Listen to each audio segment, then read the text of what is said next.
It's a new week. Welcome to Business Morning. I'm Ini John Mekwa. And I'm Ladi Williams. Thank you for joining us this morning. Well, the Monetary Policy Committee of the Central Bank is meeting today and tomorrow to provide forward guidance on how it intends to balance the competing goals of price and exchange stability. This will be the second meeting of the committee in the year. At its last meeting in January, the committee voted to leave all the monetary policy parameters unchanged. The committee is expected to review the domestic and external macroeconomic conditions and financial markets development since its last meeting. Surprisingly, the domestic economy exited the COVID-19-induced recession in the fourth quarter of 2020 with real GDP growth growing marginally by 0.11% year-on-year. However, analysts think the growth's fragility will remain a significant concern for the committee. Well, despite the partial reopening of the land borders in December 2020, domestic inflationary pressures show no signs of respite. The headline inflation has continued to gallop, currently at 17.33% in February. Unemployment rate remains high at 33%. Interest rates have also risen significantly since the last MPC meeting. On the external front, the general administration of vaccines in advanced economies has raised prospect of a cyclical upswing in global economic activities. Many analysts believe the committee will keep the monetary policy parameters unchanged again and affirm the continued adoption of its secondary toolbox in addressing the imbalance in the external account and restoring microeconomic stability. The decision will be announced tomorrow at 2 p.m. Nigerian time, and here on Channels Television we'll be bringing you live the briefing by the Central Bank Governor, and of course a panel of discussants will be on hand to dissect these. So join us at 1:30 on Tuesday, tomorrow, for that. In the meantime, on the global oil market this morning, prices resumed their decline today, falling around 1% as worries about a drop in demand for fuel products in the wake of yet more European lockdowns dominated trading. Brent crude was down 60 cents at $63.93 a barrel early morning today. Trade U.S. oil was off by 68 cents at $60.74 a barrel. Both contracts fell by more than 6%. Last week. Germany plans to extend the lockdown to contain COVID-19 infections into a fifth month after new cases exceeded levels authorities say would cause hospitals to be overstretched. The Organization of the Petroleum Exporting Countries and its allies have put in place unprecedented production cuts in a pact to balance global markets after demand plunged during the COVID-19 pandemic. U.S. drillers are starting to take advantage of an earlier spike in prices and optimism about returning demand, adding the most rigs for extracting oil since January in the week through Friday. Now, one of Nigeria's largest airlines, Air Peace, is maintaining its position as a pacesetter in the nation's aviation industry as the company receives its second Embraer 195 E2 aircraft. The airline is the first airline in Africa to acquire the medium-range jet. The chairman and CEO of Air Peace, Barrister Allen Onyema, joins us next to discuss this. That's after this break. Well, welcome back, and we have Mr. Onyema joining us. Thank you so much for joining us, Mr. Onyema. Thank you very much. Great to have you. Well, the aviation industry has been embattled since the advent of COVID-19, and in the midst of this, we now have your regional jet shift from a typical Boeing to Embraer jet. What informed this at this time? Well, in 2014, when AP's birthed, it was within our business plan, to plan appropriately, for the future. So we knew right from 2014 that at this stage in time, we should transit to some regional jets. Cost efficiency, safety, and other parameters, joined. That is why we moved to the Embraer jet. And that is the latest aircraft in town now, not just in Nigeria. It's Embraer's latest invention and the newest in the aviation industry worldwide. And we decided to key in order to give Nigerians You know, Nigerians have been yearning for brand new airplanes. So we decided this time, not that the old planes are not good, but we decided to give them brand new planes. So not even the COVID-19 could stop your plan. I mean, one would ask, how did you manage, Exactly. you know, in the At midst such of a the time. industry, yes, had a lot of cuts out, jobs and things like that. That's the power of planning. The power of, you know, making sure you execute your vision to the letter. We had paid before COVID. Okay. You know, when you know, the payment has been made before COVID. What we had to pay this time was just the balance of payment for delivery. So majority of the money, the payment had been done before COVID set in. However, we had to pay some money this period in time, and getting Forex and others was very, very tedious. It was not easy, very difficult. But we thank the central bank for coming to our aid. You know. All right, so, you know, recently you opened the Lagos-Johannesburg routes in addition to Middle East and European destinations. So at this point, you seem to be doing the opposite. Other companies are rationalizing their, you know, routes, but you are, don't you think it's time to consolidate your network at this time, considering all these problems of COVID and all that? Well, yes, no doubt. The COVID pandemic, you know, has devastated the aviation world. Airlines are the worst hit, no doubt about that. But yet again, we do our homework very well. You can see that our Johannesburg flights are doing very well. And we've provided that gap. We saw a gap and we moved into it. We have the equipment. We have 777s. APIS has about 3 777s. So we deploy them. We also restarted our Dubai route. We, in fact, want to start our India and Chinese. We're just waiting for the flying permit. Once we get the flying permit, we'll go India, we'll go Guangzhou in China. So we keep on, even the Accra, we have resumed our regional routes. We are flying about 6 countries in West Africa. So what we are doing is to make sure Nigerians are not left in the hands of foreign airlines, where they pay through their noses in order to travel. APIS is providing that. I mean, we are kind of closing that gap. And I know the foreign airlines are not happy about it. Nobody would, but we really have to do something for our country. Well, with this expansion, cabin crew training, maintenance costs, how are you dealing with that, you know, with this, you know, broadening your space? It's not been easy, and my thrust when I was setting up APC just to create jobs. So when you see what we are doing, a lot of people are, you know, surprised that in the midst of difficulties like this, APC is still doing what we record all our staff. We reinstated all of them to pre-COVID salaries. No airline worldwide has done that, except APIS, because the thrust, APIS was created just to create jobs, to give jobs to the critical mass of unemployed people in Nigeria. So I didn't float APIS to line my pockets. So I keep on pushing everything back to the airline. I don't divert money coming from the airline. Instead, I put from my other businesses into the airline, because I discovered that the airline business creates a lot of jobs. That is why we are doing what we are doing. We are still employing cabin crews. We are employing pilots. We are, in fact, recently I announced that we needed graduate engineers, no matter whatever they studied. And we've been doing that. So APIS is for the Nigerian masses and the Nigerian people. Fantastic, interesting. Well, maintenance is key to safety. And what is your maintenance culture like at APIS? Well, safety is our watchword. Remember when we started, we outsourced our maintenance to a British company. The Israelis, we brought in the Israelis also to do our 777s. Now for the brand new Embraer jets you're seeing, Embraer itself, the factory itself, send down their engineers that are here. So when it comes to maintenance, you cannot, I don't think any of the legacy airlines in the first world can say we're not doing what they are doing. We might even be doing better. Because the Nigerian Civil Aviation Authority, under the regime of Captain Musa Nuhu, does not, like the Nigerian Parliament, does not send you. Very, very serious about safety. The man is when it comes to safety, he's almost paranoid.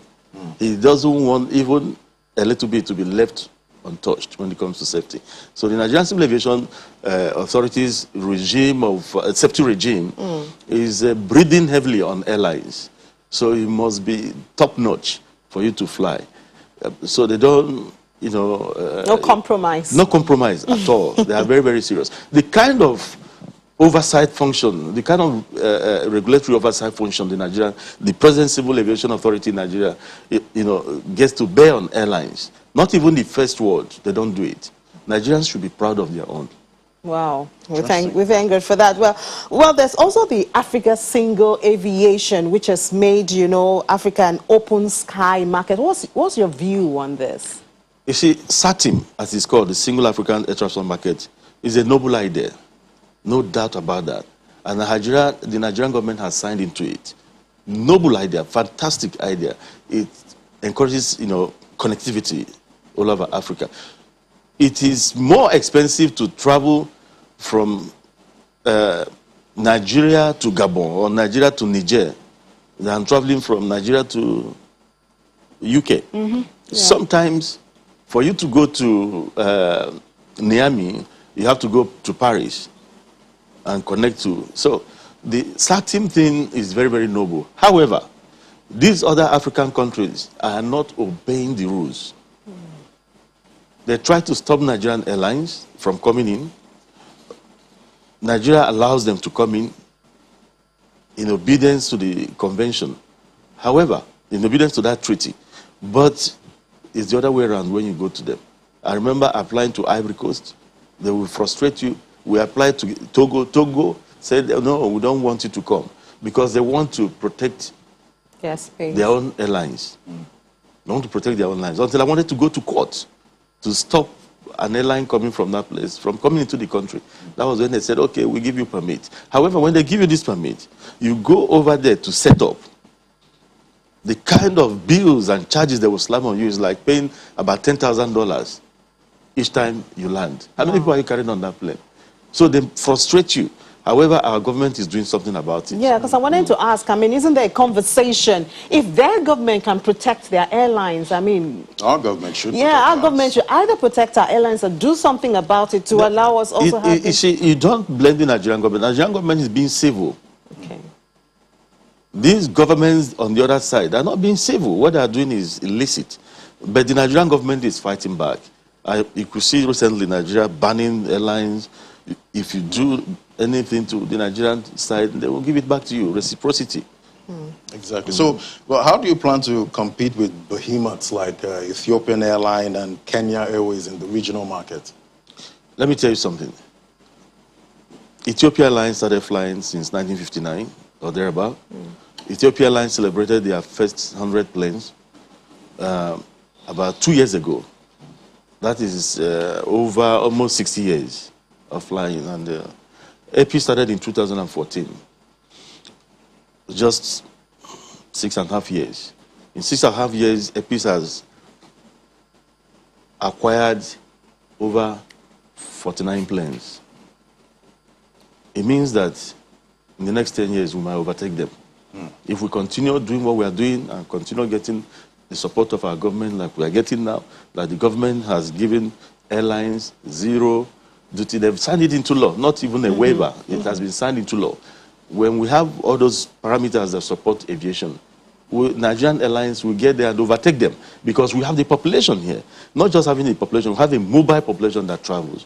So we can be number one in Africa. I don't mean Air Peace alone. I mean Nigerian airlines, the Nigerian aviation industry as a whole. And the government is trying to create an enabling environment for us that to try. Really, they are doing that. Okay, so the global aviation industry is presently challenged. However, the industry is galvanizing or consolidating into three major blocks, or what you would call alliances. We have One World, the BA, the Qatar, we have the Star Alliance, Lufthansa United, South Africa, and then we have the Sky Team. You know, are you joining any of these Any ones? alliances? Yes. But you know, these alliances are like a cartel. You know, it's like, you know, the mafia kind of thing. But we have our sight on them. One after the other, we're taking it one by one. We've launched ourselves on the international scene very powerfully too. You saw what happened during the lockdown, when the airlines that call themselves airlines were all over the world, doing, ferrying their people from one place to the other. Airpeace came out to help Nigeria. Airpeace went to China, went to India. In fact, at the time, other governments of other climes started hiring Airpeace. We flew for the Israeli government on 3 occasions. Direct flight, the first ever in 60 years, between Nigeria and Tel Aviv. So we flew for them. We took the Chinese government officials, we flew for the Chinese government, took their people back, and brought with our 777, 16 hours non-stop flying. So we've kind of provided that, looping gap. We closed it. We've closed it. We made our country proud. I'm proud to say that. And I'm proud to be Nigerian. Yes. Well, just before we leave that subject, you are also quick to, come to the aid of Nigerians, stranded Nigerians, and oh yes, and we wonder, what is this, a strategy towards something? What's behind that? Let me say this: if you know my history very well, in 2004 I had no airline. But I was the one that promoted and engendered the first Nigerian Forever project. It was a project I created and designed and implemented and executed to promote and encourage broad nationalism in Nigeria as against what is happening, ethnic nationalism. Because this is a country of 378 ethnic nationalities. Powerful. Nigeria could be anything it wants to be, if only we can remain together and in peace. So it has been my vision. So anything I do it to promote unity in this country, to promote love across the ethnic divide. That was why I went to South Africa. A lot of people thought maybe because I'm from Anambra State, maybe Igbos are there. But at the last count, they saw that Igbos were in the minority in South Africa, that I didn't give any consideration before moving in there. I went to, when some people were rioting in Malaysia and Indonesia because they were stranded during the lockdown, I went in there with my jet. I was hopping from Thailand, from Indonesia to Malaysia, picking them up, and they were so proud. All right, Mr. Onyema, please, we'd like you to still stay with us. Yeah. We'll take a moment now, and when we come back, we'll continue the conversation. Do stay with us.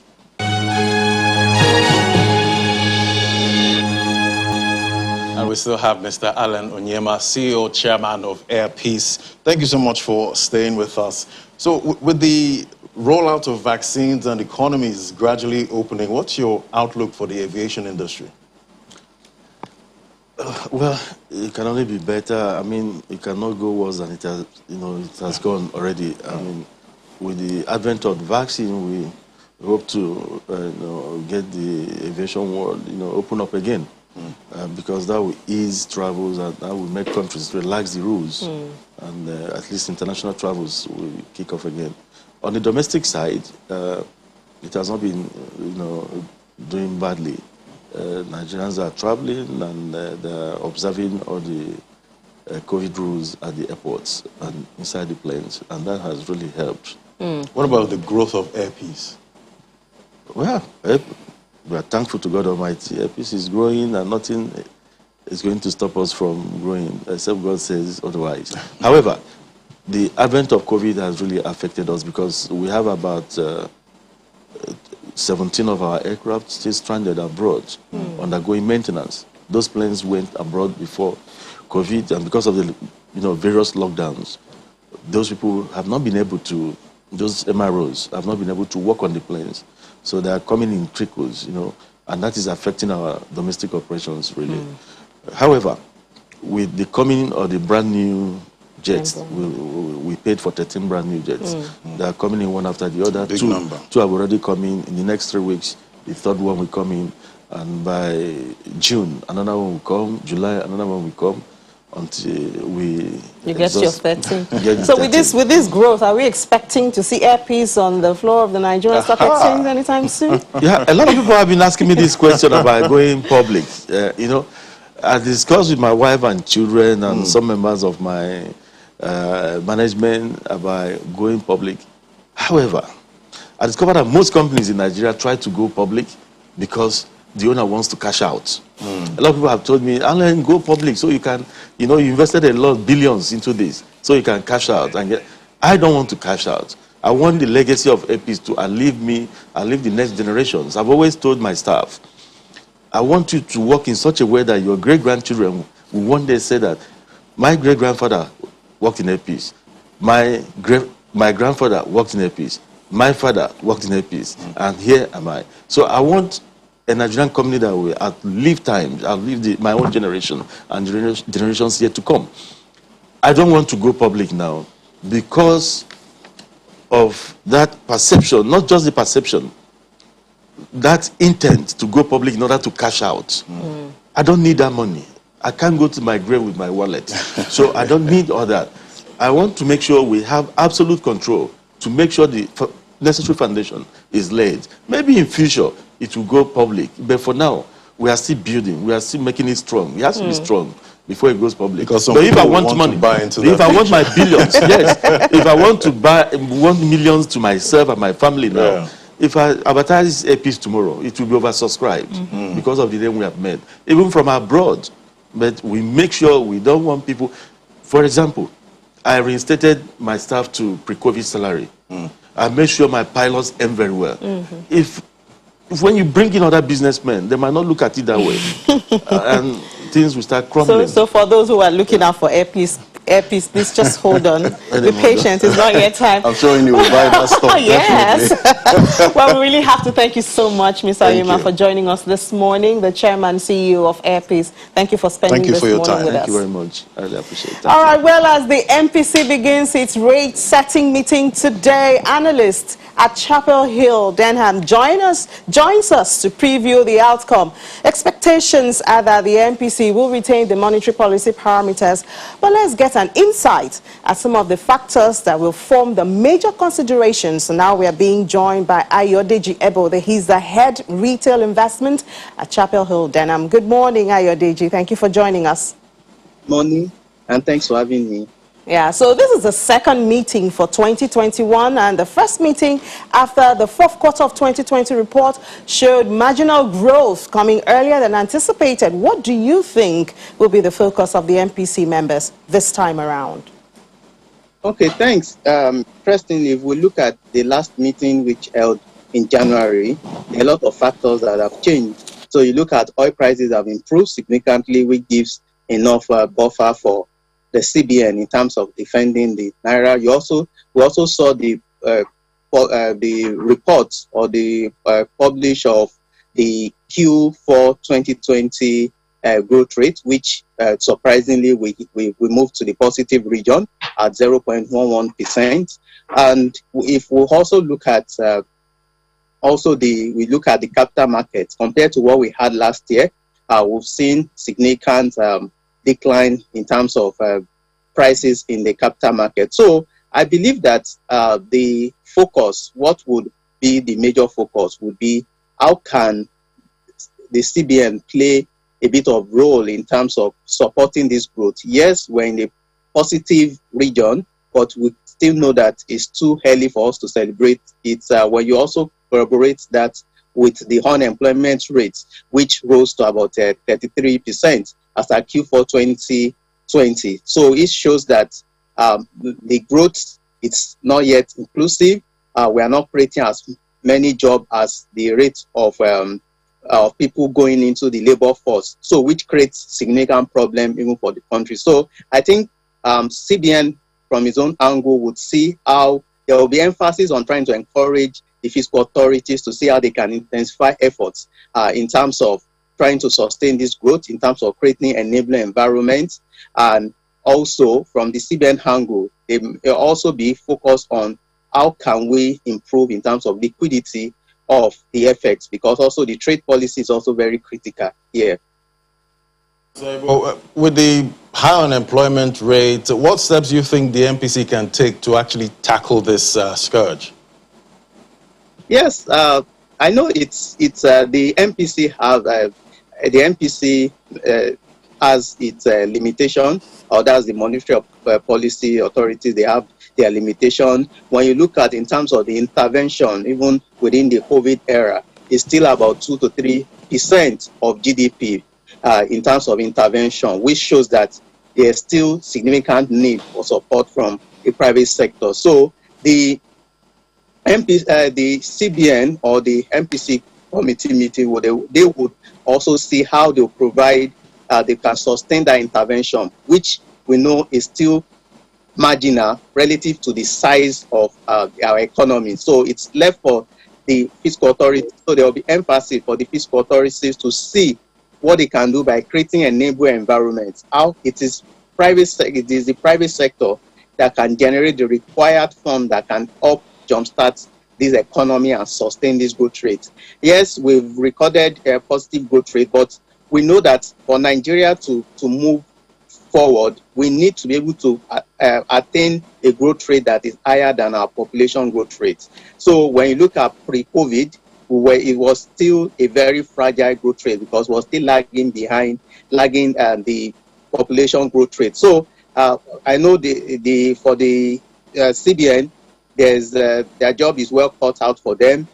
There will be much of focus in terms of what are those sectors that would generate more employment. You want to look at the sector, the agri sector, which they've been providing a lot of support. They may also want to look at how can we increase the multiplier effect. Can they partner with R&D companies to increase in terms of the seedlings? When you look at our harvest per hectare, it's still very low. So when you look, the productivity is really very low. And as a result of that is also set. We are not seeing that much benefits compared to the amount that is being spent within that space. You also want to look at the manufacturing sector. There's still which comprises of more SMEs. So we would expect that there will be also more intervention funds also going to the SMEs so that they can generate more jobs and we can increase productivity.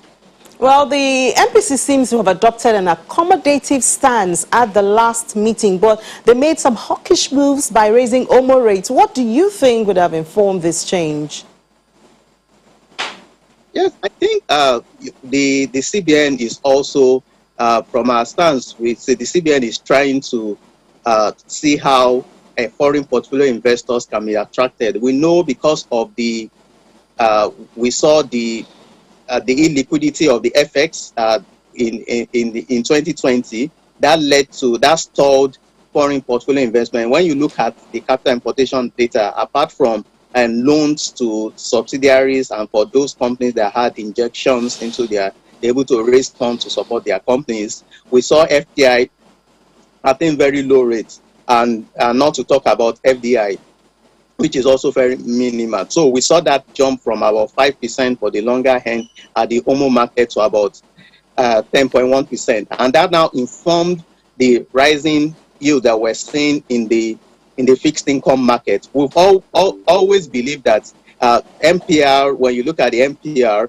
it's only majorly for signaling. And there are other, CBN have used other unorthodox policies to shape rates. So we saw that direction, and we can see that impact. When you look at the average yield in January was around 2%, and that has improved to around 6 to 7% now. So one, what that does is that it will increase the propensity to save, because most times when you also want to compare that to inflation, you have low interest rate and you have high inflation rates. That discourages savings, because whatever you're also trying to save that money for when you are ready to buy, you may not be able to purchase those items. So most people prefer to just spend. And once you are not when we are not saving as an economy, there will be also no investment. So I believe that what CBN is also trying to do, yes, trying to balance between curtailing inflation and growth rates, but we know that based on the current reality with inflation rate at 17.3% and interest rate then that was as low as 2%, that would not even have much impact in terms of savings. It would discourage significant savings in the economy.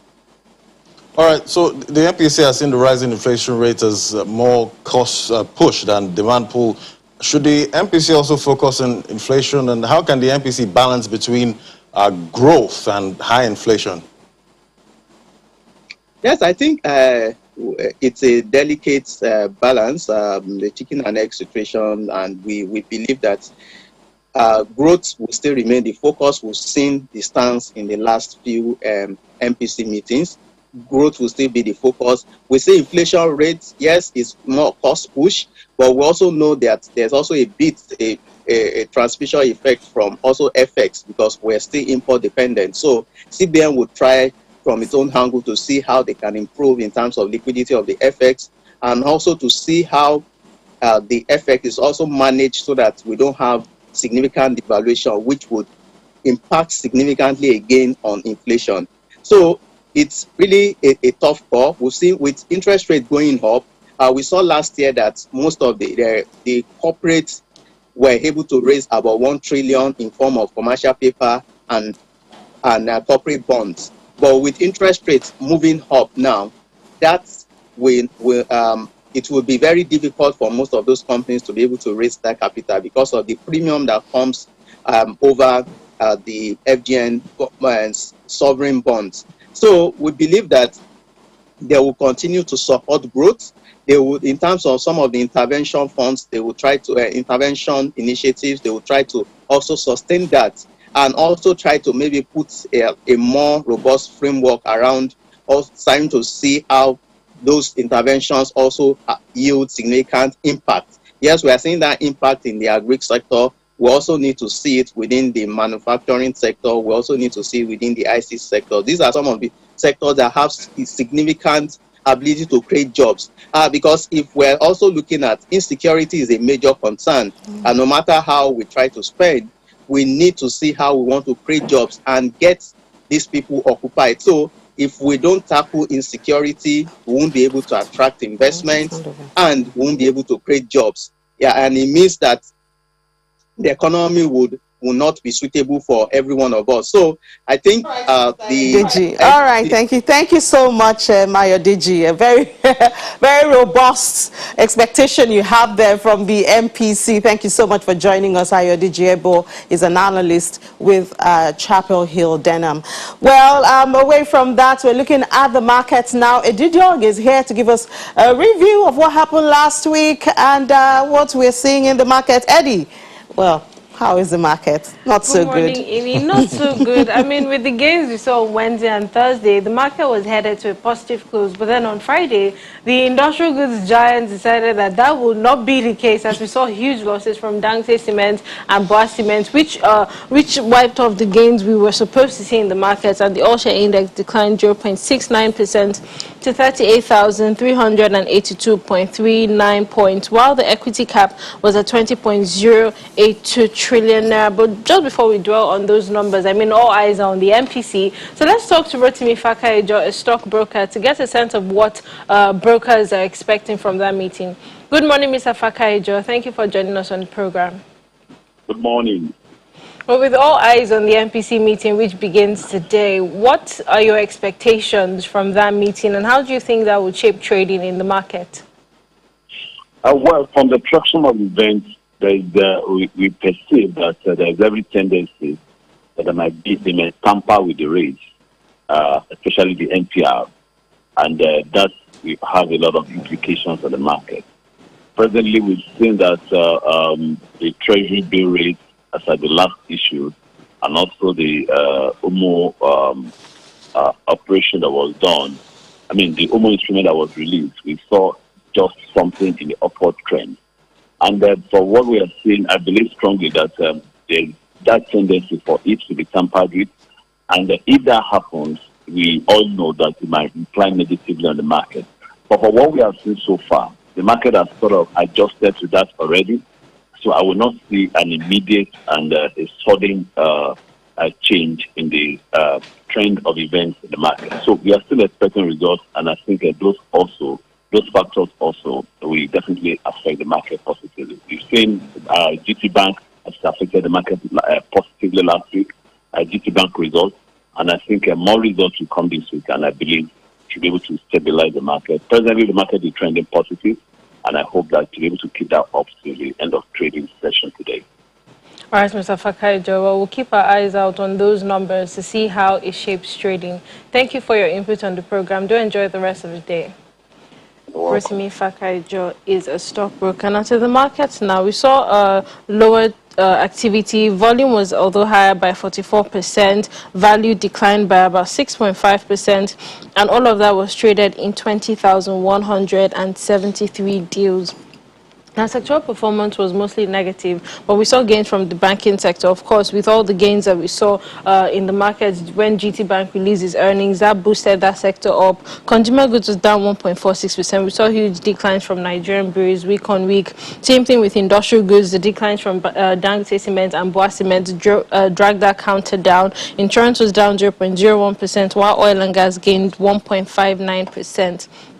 The unlisted securities markets posted gains, week on week. It was up 1.42% at 710.73 points, while the market cap was at 505.20 billion naira. We saw about 2.29 million units worth 40.20 million naira traded in 10 deals. The bond market was bearish last week, although we saw investors, react to the unemployment and the inflation figures, and they also traded cautiously ahead of the MPC meeting today. But to talk more about that market is Bosun Obembe, a fixed income dealer at Access Bank. Good morning, Bosun. Thank you for joining us on the program. Good morning. Thank you for having me. So we saw investors in the fixed income market, trade cautiously ahead of the MPC meeting today. What are your expectations from that meeting, and how do you think it will shape trading? Okay, my expectation of the outcome of the meeting, I expect the parameter to be constant. I expect the MPR to still be at 11.5. If you notice, we witnessed a growth of 0.11% last quarter, and if you look at it, this is still very low compared to the inflation rate, which has been going up. It went to 17.33. So, and what we mentioned is a real growth. So I expect the committee to actually hold all the parameters, and I don't expect an expansion, and I don't expect them to reduce it. For fixed income, market would trade with fixed sentiment. We don't expect to see much activities, because Wednesday we have a bond auction where GMO will auction 50 billion each of 2027, 2035, and 45. So the bonds are already trading at 11% level. So I expect an increase to like 12% level, or 50 basis point increase at the auction. All right, Bosun, thank you for those updates. Do enjoy the rest of your day. Thank you. Bosun Obembe is a fixed income dealer at Access Bank. Well, Ini, we heard the first analyst say he expects the bank to temper with the rates, and then the second person is saying he doesn't expect anything different. So we just have to wait and see what happens in the market tomorrow. See, I tell you, and Wednesday might be a good day for people to invest. I mean, since we're expecting the bond to come on Wednesday. Well, thank you so much, Eddie. We'll take a break now. When we come back, we'll do an opening call to London.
Well, we head over now to London with Juliana to join us and tell us the update from the UK. Hello, Juliana. Good morning. Good morning, Nene. Yeah, so Boris Johnson is expected to speak to his EU counterpart this week as the roar over COVID-19 vaccine supplies continues. Was he hoping to tell the EU leaders and who will be at this meeting on Thursday?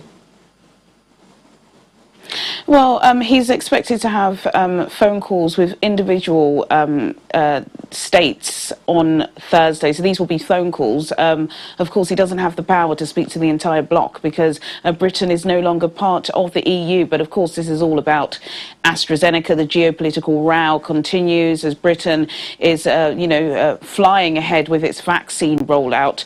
We are hearing that certain parts of the continent will be heading back into lockdown as they're starting to see a third wave. And Ursula von der Leyen, the EU Commission President, has been very vocal about her stance on AstraZeneca. She's not happy that they haven't kept up with production, even though they've stopped and halted some production last week. So there's so much conflicting reports coming out of the bloc at the moment. But the conversation basically stems from an interview that von der Leyen gave to a German newspaper, basically saying that if AstraZeneca vaccines that are produced in the UK are not sent across to the bloc, then they have the power to stop any vaccines that are being manufactured on the bloc from going to the UK.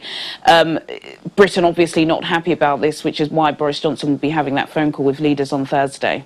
Oh, okay. So new questions are being raised over former Prime Minister David Cameron's attempt to lobby government on behalf of doomed lender Greensill Capital after he reportedly contacted the councillor's private phone in hopes of securing special access to hundreds of thousands of pounds of emergency COVID. What are you hearing about this now? Well, it's an interesting story, not something that's being reported on British TV at the moment, but it should likely get the attention that it deserves. So this all involves Greensill Capital. The former Conservative Prime Minister David Cameron is a financial advisor to Greensill, and he also, I believe, owned millions of pounds worth of stocks in the company. They were going through lots of trouble pre-COVID. Within COVID, they had trouble. They actually managed to secure funding from the coronavirus bounce back loan, and there's typically a cut-off at £50 million. They managed to secure £400 million in funding. That wasn't enough for them to survive, and they went under. Before they went under, the founder, I believe his name is Alex Greensill, he spoke to the Treasury Select Committee asking for more funds. They rejected that, and then David Cameron allegedly, this is what the Times newspaper are alleging, he then got involved by personally lobbying via text message to Chancellor Rishi Sunak. Now, the Times are also saying that Chancellor didn't answer all of those text messages, and now a group of very influential cross-party MPs sitting on the Treasury Select Committee will meet today to decide whether or not Greensill should be probed. But yeah, this is a massive story and very embarrassing for David Cameron, I've got to say. Yeah, very interesting story. I know that we would get more details in the days to come. But what's on the radar for UK investors this week? And are they keeping an eye on the development in Turkey as the currency tumbles after the sack of the central bank governor? Well, it's certainly a big story. The Turkish lira falling, I believe, about 15% this morning, picked up in the square mile. But we've got a busy domestic week on our hands starting tomorrow. Unemployment figures are in, currently standing at 5.1%. We're expecting it to possibly go up by 5.2%. We've still got a lot of these government support schemes keeping the economy and people paid employment. Then we've got inflation figures on Wednesday. Inflation is currently at 0.6%. We're not expecting it to rise further than 0.8%, much lower than the Bank of England target at 2%. Then we've got PPI figures coming in on Friday, flash PPI for the month of March. And yes, then retail sales figures on Friday. So it's a busy week. I'm sure I'm going to have to go through lots of corporate figures with you, Innie, and the rest of you. Yes, sure. A lot of things to talk about. Well, thank you so much, Juliana, and enjoy the rest of your day. So now we'll take a peep into the crypto market. Laddie Williams is here, and he's a lover of Bitcoin to tell us if Bitcoin has done something new over the weekend. Yeah. Bitcoin's still, ranging between 58 to 60. So we've not been able to cross that 60 and actually stay there yet. But you know this market, very volatile. You don't know what's going to happen next. You just have to keep tracking it to know your next move. Look at the market cap there, $1.79 trillion, up 1.32%, 24-hour volume, $106 billion, down about 14%. Bitcoin dominance, 60.17, down by 0.18%. You need to keep that down so that the altcoins can actually have room to play. Price of Bitcoin as at 8 a.m. this morning, 57,919, up 1.17%. 24-hour volume, $48.525 billion. Ethereum's doing good, 1,796, up about 0.77%. 24-hour volume, $19.745 billion. And we have the top alt by market cap, BNB, up there, 1.92%. That's the token for the exchange, one of the biggest exchange in the world, Binance Exchange, up by 1.92%. ADA, down 0.09%. On profit taking there, ADA had a good run, but we see investors taking profit at this point. Polkadot, up by 0.64%. XRP, down 2.2%. Still have that SEC issue to deal with, and we need to keep an eye on this one because whatever the SEC decides would dramatically affect this price. So you need to keep tabs on that. Top 5 gainers, we have Harmony, 61% up, 18 cents. This one has had a year-to-date performance about 4,000% profit since January. Incredible run there. Dent, about less than a cent, 27% up. BitTorrent, also up 15%. Theta has had a great run this year, up about 14.40% at $9. You have to keep an eye on the fuel for Theta, T-Fuel. That one too has been running like crazy. Top 5 losers, Flow, $29, down about 4.79%. AR, $20, down about 4.70%. IOST, down about 4%. So the altcoins are not doing too badly, but you know how it is. Mondays can be quite funny because Bitcoin could either go up or down, and whatever happens with Bitcoin will surely affect the altcoin. So it's in the interest of altcoins for Bitcoin to continue raging. But let's talk to Samuel Bright now, crypto trader and crypto entrepreneur. Hello, Bright. How you doing? Hello. Good morning, Laddie. Good morning. Good morning, Bright. Great to have you. So I'm sure you experienced the bull run in 2017, 2018, where Bitcoin got to about 19,000 and fell down to about $3,000. And a bear market for about 3 years ensued. So has the market actually matured from there? Well, thank you for having me once more. The market has actually matured. Yes, it's possible we might see a bear market this time around, but it won't take the same time frame that it took in 2018.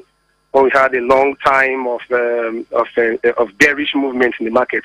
Okay, for so many reasons. One of the reasons is that we are beginning to see mainstream adoption of the blockchain technology. Beginning to see, mainstream institutions, buying into Bitcoin and the rest, Ethereum and the rest. Of course, we saw recently Tesla announcing 1.5 billion purchase of Bitcoin. So a lot of institutions are actually coming to Bitcoin and the entire crypto sphere. So we might not see such long bearish market. In fact, of course, we know that the market, where Bitcoin is just hovering between 57,000 and 60,000. Of course, short-term, medium-term movements we are seeing. Short-term that it gets to 63,000 and 73,000. So these are the things that are actually going to be pushing the market. Of course, DeFi, decentralized finance, Yeah, and DeFi. NFTs. Yes, I mean NFTs. I mean yes. now you can put up your artwork on the blockchain. You know, you can put up your artwork on the blockchain. You can put on. I mean, the NBA Top Shot is one of those NFTs that have been doing very well. You know, where you put up clips of the NBA of NBA actions. Yes. You know, on the blockchain, and of course, it's immutable. All right, Bright. So anybody who, yeah. All right, Bright. Thank you so much. So great to have you on the program today. Have a nice day. Thank you, Ladi, for having me. God bless. Yeah. So, that's the market right now. We have the NFT craze. We've had the exchange token craze. Now we have NFT DeFi combination also playing out. So, it's a highly volatile market. It is a volatile market. But I was expecting that by now we'll be celebrating Bitcoin. But I guess this is the time for the altcoins to also, try and catch up a bit. Oh, they have done, some have done incredibly well. Yes, I must say. We see that. All right, thank you so much. Well, that's it for today. Thank you so much for watching. I am Ini John Mekwa. And I'm Ladi Williams. Thank you for watching.